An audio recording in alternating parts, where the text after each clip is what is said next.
യാത്ര ചെയ്യുമ്പോൾ ഈ അവസ്ഥ വരാതിരിക്കാൻ വേണ്ടത്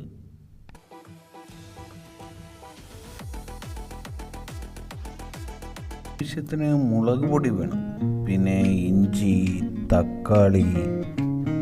ഇദ്ദേഹം എന്താ തക്കാളി താഴെ വെക്കുന്നില്ലേ? പിന്നെ ഉള്ളി എല്ലാം നമുക്ക് ചിക്കനിലേക്ക് ഇട്ട് കൊടുക്കാം. ഇവരെയും അങ്ങനെ സ്റ്റിക്കർ എടുത്ത് ഉദ്ഘാടനം ചെയ്തതായി അറിയിക്കുന്നു. അതാ ഫ്ലെയിം വന്നിരിക്കുന്നു. അദ്ദേഹത്തിന് ഫ്ലെയിം എത്രത്തോളം വലുതാകുമെന്ന് അറിയാൻ ഒരാഗ്രഹം. നല്ല ചൂട് ഉണ്ടെന്നാണ് അദ്ദേഹത്തിൻ്റെ ഭാഷ്യം. അദ്ദേഹത്തിന് അതിൻ്റെ ഫ്ലെയിമിൻ്റെ വലുപ്പം കൊണ്ട് നല്ല അമ്പരപ്പുണ്ടായിരിക്കുകയാണ്. സംഗതി കൊള്ളാം എന്നാണ് അദ്ദേഹത്തിന് തോന്നുന്നത്. ഒരു സമാധാനം അദ്ദേഹത്തിൻ്റെ മുഖത്ത് കാണാം. ഇനി നമുക്ക് ചിക്കൻ ഇളക്കി കൊടുക്കേണ്ട സമയമാണ്. അതിനിടയ്ക്ക് അദ്ദേഹം നമുക്ക് ഫ്ലെയിമൊക്കെ പൊക്കി കാണിച്ച് തരാനും സമയം കണ്ടെത്തുന്നു. അദ്ദേഹം ആസാമിൽ പോയ സമയത്ത് ഒരു ഹോട്ടലിൽ കയറിയത്രേ.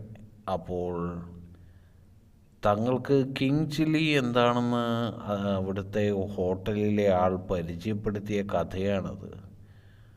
ഒരു ചില്ലി കൊണ്ടു കൊടുക്കുകയായിരുന്നു. ആകാംക്ഷ മൂത്ത് ഞാനത് പെട്ടെന്നെടുത്ത് കടിച്ചു എന്നാണ് പറയുന്നത്. തൊണ്ടയുടെ അറ്റം വരെ അത് കയറി പിടിച്ചത്രേ. തുമ്മാൻ തോന്നിയ സമയമായിരുന്നു അത്രേ. അത്രമാത്രം ഹോട്ടാണ് ആ ചില്ലി. കടക്കാരൻ അത് കണ്ട് ചിരിച്ചു. അതാണ് അദ്ദേഹത്തിൻ്റെ കിങ് ചില്ലിയെ കുറിച്ചുള്ള അനുഭവം. ഇത് കണ്ടോ, അദ്ദേഹം നമ്മളെ ക്യാമറ അടുത്തേക്ക് വിളിക്കുകയാണ്.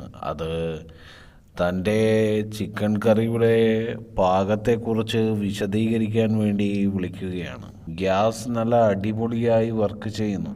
യാതൊരു സംശയവും തന്നെ വേണ്ട, നല്ല വൃത്തിക്ക് ആക്കാൻ പറ്റിയ ഒരു ഗ്യാസ് അടുപ്പാണ്.